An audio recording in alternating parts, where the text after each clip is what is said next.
အားလုံးပဲမင်္ဂလာပါရှင်။ကျမတို့ရဲ့ channel ကနေကြိုဆိုလိုက်ပါတယ်။ဇလန်အစမှာတော့ဗဟိုထောက်လှမ်းရေးအဖွဲ့ CBI ရဲ့အရာရှိတွေကရဲတပ်ဖွဲ့ဆက်သွယ်ပြီးအစိုးရဝန်ကြီးတစ်ပါးရဲ့အိမ်ကိုဝင်စီးနေကြပါတယ်။ CBI ကိုရှာမာဆိုတဲ့လူကဦးဆောင်ပြီးရဲတပ်ဖွဲ့ကိုတော့ရန်ပီယာဆိုတဲ့အရာရှိကဦးဆောင်ခဲ့တာပါ။ရှာပေဝရန်ကိုစစ်ဆေးပြီးနောက်မှာတော့ရဲတပ်ဖွဲ့ကလည်း CBI ရဲ့အစီအစဉ်အတိုင်းလှုပ်ရှားခဲ့ကြပါတယ်။ဝန်ကြီးရဲ့အိမ်ထဲကိုဝရန်ပြဝင်ပြီးနောက်မှာတော့ထောက်လန်းရေးတွေက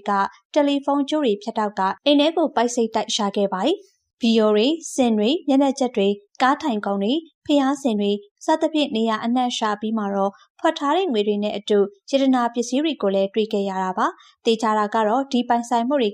ကလစာကြောင့်ဖြစ်လာခဲ့တာမဟုတ်ပါဘူး။လက်ပေးငွေကျူခဲ့လို့ရှာလာရဲဆိုတာအတိအသားကြီးပါပဲ။ရှာတွေ့ပြီးနောက်မှာဝင်ကြီးကရှာမာနဲ့အပေးယူလုပ်နေခဲ့ပါတယ်။အဲ့ဒါကတော့ရှာတွေ့ရာတွေကတဝက်ယူသွားဖို့ပါပဲ။ဒါပေမဲ့ရှာမာကဝင်ကြီးကိုပါရိုက်ချခဲ့ပြီးအဂတိလိုက်စားမှုနဲ့ထောင်ချပစ်မယ်လို့ချိန်ချောင်းနေခဲ့ရပါပြီးတော့ထောက်လန်းရေးတွေကပစ္စည်းတွေကိုတင်ပြီးထွက်သွားခဲ့ပါတယ်ရဲတပ်ဖွဲ့ကတော့ဝင်ကြီးကိုထိန်းသိမ်းထားဖို့နဲ့အဖွဲ့တစ်ဖွဲ့ထပ်လုပ်လိုက်မှဖြစ်ကြောင်းပြောနေခဲ့တာပါပြီးတော့ရှာမာကရန်ပီယာရဲ့ပူပေါင်းမှုကိုကျေးဇူးတင်ကြောင်းပြောပြီးထွက်သွားကြပါတယ်အဲ့ဒါကြောင့်ရန်ပီယာလေးရောက်လာမဲ့အဖွဲ့ကိုထိုင်ဆောက်နေခဲ့ရတာပါဒါပေမဲ့အချိန်တော်တော်ကြာတဲ့အထိဘယ်အဖွဲ့ကမှရောက်မလာခဲ့ပါဘူးဒီချိန်မှာတော့တခုခုမားနေပြီဆိုတာနားလည်လိုက်ပါတယ်တစ်ဖက်မှာတော့ CBI အဖွဲ့က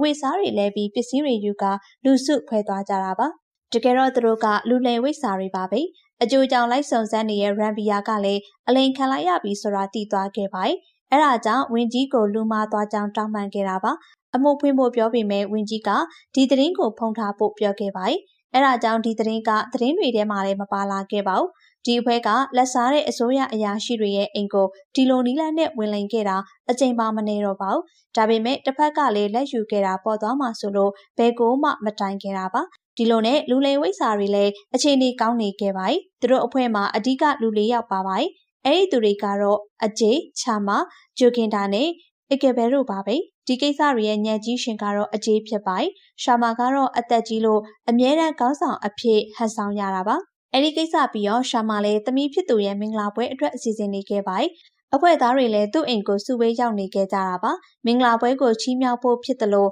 အလုပ်ကိစ္စတိုင်ပင်ဖို့လည်းပါနေခဲ့ပါတယ်ဘာဖြစ်လို့လဲဆိုရင်မင်္ဂလာပွဲအပြီးနောက်ထပ်လှည့်ပြမှုတစ်ခုလုပ်ဖို့ကြံစီထားလို့ပါပဲတကယ်တော့အကျေးကလည်းအေးအေးဆေးဆေးနေကြလာပါပြီသူ့လန်တဲကပရိယာဆိုတဲ့ကောင်မလေးကိုကြိုက်နေပြီးလက်ထပ်ဖို့အထီတောင်ရည်ရွယ်ထားခဲ့ရပါဒါပေမဲ့ဟိုဘက်ကတော့အဖြေတောင်ပြန်ပေးသေးရမဟုတ်ပါဘူးနောက်ပြီးပရိယာရဲ့မိဘတွေကလည်းအကျေးကိုသဘောမကျပင်ဖြစ်တာပါအဲ့ဒါကြောင့်သမီးဖြစ်သူကိုလက်ထပ်ပေးဖို့စွတ်အတင်းစီစဉ်နေခဲ့ပါတယ်ဒီเจ้าတွေကိုပရိယာအလုပ်လုပ်တဲ့အကြောင်းကိုလိုက်သွားတဲ့အကျေးကတည်သွားခဲ့တာပါအဲ့ဒါကြောင့်ဒီအလုပ်တစ်ခုပြီးရင်ပရိယာကိုခိုးပြေးပြီးဘဝတစ်ခုထူထောင်မယ်လို့ပြောနေခဲ့ပါတယ်တကယ်တော့ပရိယာကလည်းအကျေးကိုစိတ်ဝင်စားနေခဲ့တာပါနောက်ပြီးအကျေးလူလိန်လုပ်နေရဲဆိုတာကိုလည်းသိပါတယ်အဲ့ဒါကြောင့်အတိန်ဆောင်ဖြစ်ပြီးအဖမ်းခံရမှာကိုစိုးရိမ်နေကြရပါဒါပေမဲ့အကြီးကတော့သူ့ကိုရဲတွေဘယ်တော့မှဖမ်းမိမှာမဟုတ်ဘူးလို့ယုံကြည်ချက်ရှိရှိပြန်ပြောခဲ့ပါတယ်တစ်ဖက်မှာလည်းရဲချုပ်ကဝင်ကြီးကိုတွေ့ပြီးပတ်စံအလူခံရတဲ့ကိစ္စကိုရဲမတိုင်ဖို့တေချာလားဆိုပြီးမင်းနေခဲ့တာပါဝင်ကြီးကလည်းမီဒီယာတွေသိပြီ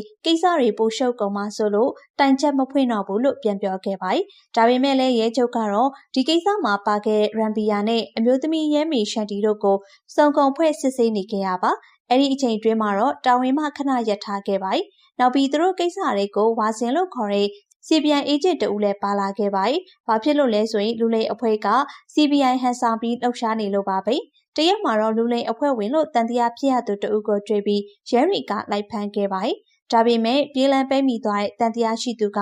မြင့်ကနေခုန်ချပြီးကိုတက်တည်သွားခဲ့တာပါ။ဒီမြေကွင်းကိုရန်ပီယာတို့ကလည်းတွေ့လိုက်ပါတယ်။နောက်ပြီးသူတို့ကိုကရုံးပေါ်ထိတ်ကိုလှုပ်သွားတဲ့လူလိမ်တွေကိုဖော်ထုတ်ရမယ်လို့ဆုံးဖြတ်ခဲ့လိုက်တာပါ။အဲ့ဒါကြောင့်ရန်ပီယာက CBI ရုံးကိုသွားပြီးလူလိမ်အဖွဲ့နဲ့ပတ်သက်ပြီးသူတီးသမျှကိုထုတ်ပြောခဲ့ပါတယ်။ဒီထဲမှာလူလိမ်အဖွဲ့ရဲ့ပုံမှန်တံတွေလှုပ်ရှားမှုတွေပါနေခဲ့တာပါ။ CBI နဲ့ရန်ပီယာတို့ပူးပေါင်းလိုက်ချိန်မှာတော့လူလိမ်အဖွဲ့ကအလားတူရာဇဝတ်မှုတွေကို2နှစ်အတွင်း73ကြိမ်ကျူးလွန်ခဲ့တယ်ဆိုတာကိုတွေ့ခဲ့ရပါတယ်။ဒါပေမဲ့အကြိမ်တိုင်းမှာတော့ထောင်လန်းရေးဟန်ဆောင်ခဲ့တာမဟုတ်ပါဘူး။တချို့အကြိမ်တွေမှာအခွန်အရာရှိတွေတချို့အကြိမ်တွေမှာတခြားအရာရှိတွေစသဖြင့်ဟန်ဆောင်ခဲ့တာပါဒါပေမဲ့အလိန်ခံရသူတွေကဘယ်တော့မှအကြောင်းမကြားလို့အမှုဖွင့်မရခဲ့သလိုလိုက်ဖမ်းလို့လည်းမရခဲ့ပါဘူးလူလိမ်အဖွဲ့ရဲ့ခြေလမ်းတွေကိုလေ့လာကြည့်ချိန်မှာတော့အစိုးရရန်တရားရဲ့အလုံးလုံးပုံကိုကောင်းကောင်းနားလည်နေပုံလဲပေါ်နေခဲ့တာပါ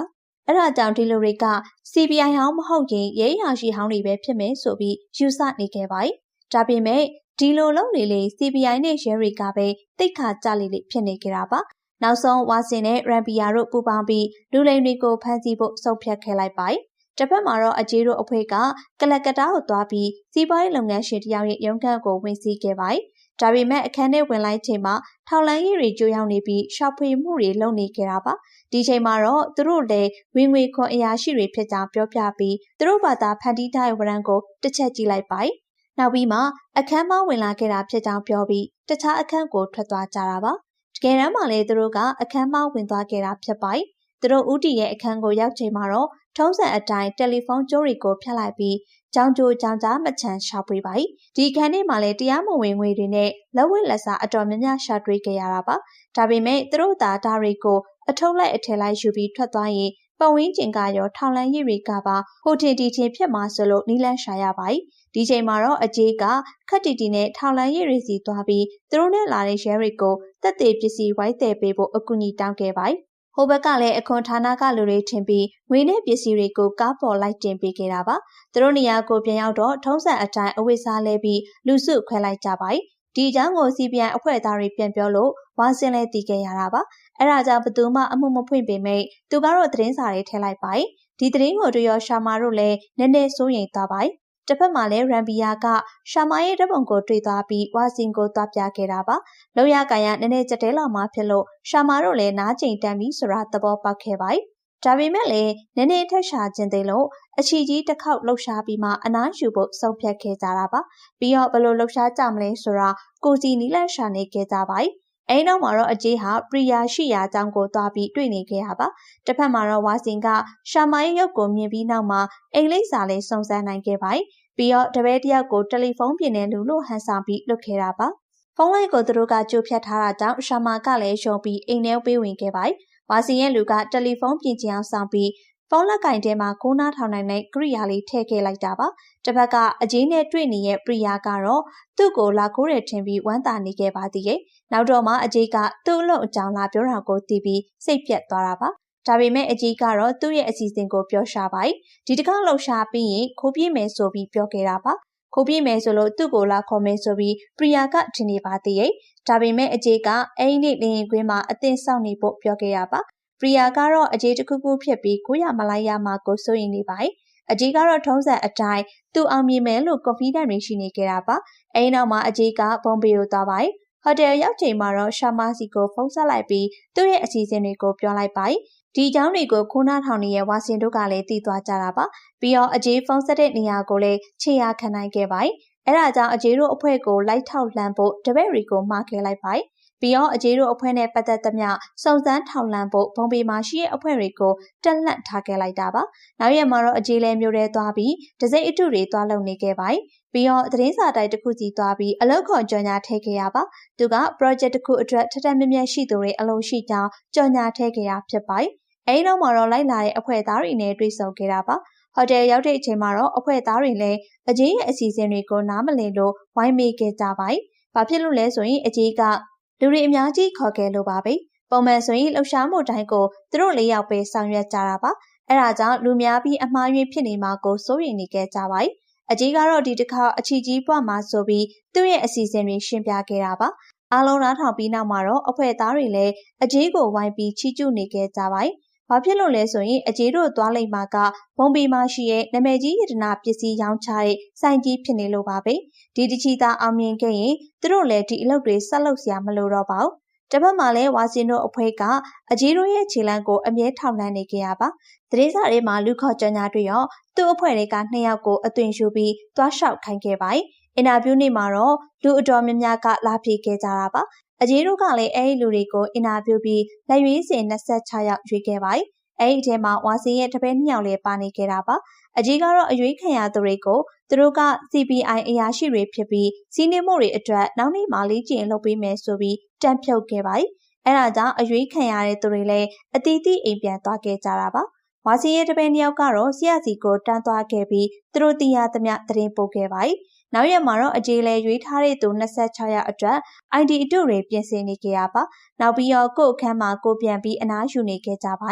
ဒီချိန်မှာပဲရှာမစီကိုအထူးဧည့်သည်တယောက်ရောက်လာခဲ့တာပါအဲ့ဒီသူကတော့ဝါစင်ပါပဲဝါစင်ကသူ့ကိုယ်သူ CBN အရာရှိဖြစ်ကြောင်းထည့်ပြောလိုက်ပြီးရှာမတို့ရဲ့ခြေလမ်းကိုသိနေကြောင်းပြောပြပါတယ်ပြီးတော့ရှာမကိုရွေးစရာ2ခုပေးခဲ့ပါတယ်အဲ့ဒါကတော့လှုပ်ရှားမှုအစီအစဉ်အသေးစိတ်ကိုဒီအတိုင်းဖွင့်ပြောမလာ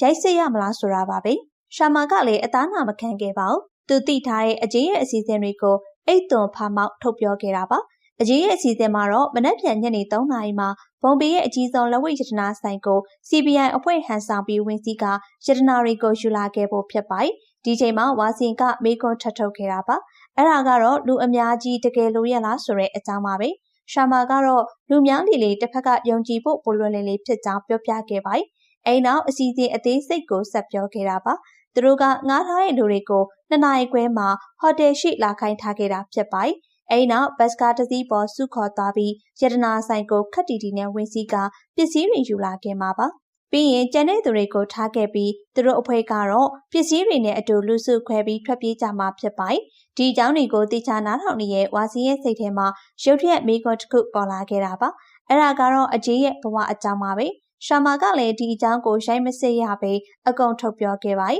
တကယ်တော့အကြီးကငယ်စဉ်ကလေးကစုံထုတ်ဖြစ်ချင်ခဲ့တာပါကြီးလာတော့ထောင်လိုင်းကြီးထဲဝင်မလို့စူးစမ်းခဲ့ပေမယ့်အင်တာဗျူးမှာကြာရှုံးခဲ့တာပါအဲ့ဒါကြောင့်ထောင်လိုင်းကြီးကိုစိတ်နာသွားသလိုတစ်ဖက်ကလည်းသူ့ဝါသနာပါတဲ့ထောင်လိုင်းကြီးရောင်ဆောင်ပြီးအိမ်နေခဲ့တာပါအဲ့နောက်ရှာမာဆက်ပြောတဲ့စကားကြောင့်ဝါစင်နာအံ့ဩသွားခဲ့ရပါတယ်အဲ့ဒါကတော့သူတို့အဖွဲ့ကဒီလိုလိမ်လည်မှု90လောက်ကိုအောင်မြင်မြင်လုပ်နိုင်ခဲ့တယ်ဆိုတာပါပဲဒါပေမဲ့လူ4 ယောက်တည်းနဲ့ဒီလောက်လုပ်နိုင်တာကိုလည်းဝါစင်ကမေကွန်းထုတ်ခဲ့ပါတယ်ရှာမာကတော့သူတို့4 ယောက်တည်းမဟုတ်ပဲရန်ဘီယာတို့လိုရဲတွေလည်းပါတီကြောင်းပြောခဲ့ပါတယ်ဒီအကြောင်းကိုသိထားတဲ့ဝါစင်ကရန်ဘီယာတို့ကိုမလိန်တစ်ဖက်လှုပ်ပြီးလိန်သွားကြောင်းသဘောပေါက်ခဲ့တာပါပြောရရင်ငကြင်းစီနဲ့ငကြင်းကျော်တဲ့အကွက်မျိုးပါပဲအဲ့နောက်ဝါစင်လဲရှာမကိုဒီအစီအစဉ်အတိုင်းဆက်လုပ်ဖို့တတိပေးပြီးပြန်ထွက်သွားပါတယ်အပြင်ဘက်ရောက်တော့လမ်းလျှောက်နေရဲ့အကြီးနဲ့တိုက်မိခဲ့တာပါအဲ့နောက်အကြီးကိုခက်တီတီနဲ့မိတ်ဆက်ပြီးတခုခုတိုက်ပြစီဆိုကဟိုတယ်ဘောက်ကိုခေါ်သွားခဲ့ပါတယ်ပြီးတော့သူ့ကိုသူစီးပွားရေးသမားတယောက်လို့မိတ်ဆက်ကဟိုဟိုတီတီပြောနေခဲ့တာပါစကားပြောပြီးလို့အကြီးကပြန်ဖို့လက်ထွက်လိုက်ချိန်မှာတော့ဝါစင်လဲသူ့ပတ်စံတွေကိုအောက်ပြစ်ချလိုက်ပြီးအကြီးရဲ့ပတ်စံတွေလားလို့မေးနေခဲ့ပါတယ်အကြီးကလည်းသူ့ပတ်စံတွေဆိုပြီးခက်တီတီနဲ့ယူသွားခဲ့ရပါထွက်သွားတဲ့အကြီးကိုကြည့်ပြီးဝါစင်လဲလက်ရဖမ်းကျင်စိတ်တွေတဖွာဖွာပေါ်နေခဲ့ပါတယ်နောက်ရက်မှာတော့ဝါစင်လဲလက်ဝဲရတနာဆိုင်ကိုသွားခဲ့ပါတယ်ပြီးတော့နောက်တရက်ညနေ3 နာရီမှာလူတစုက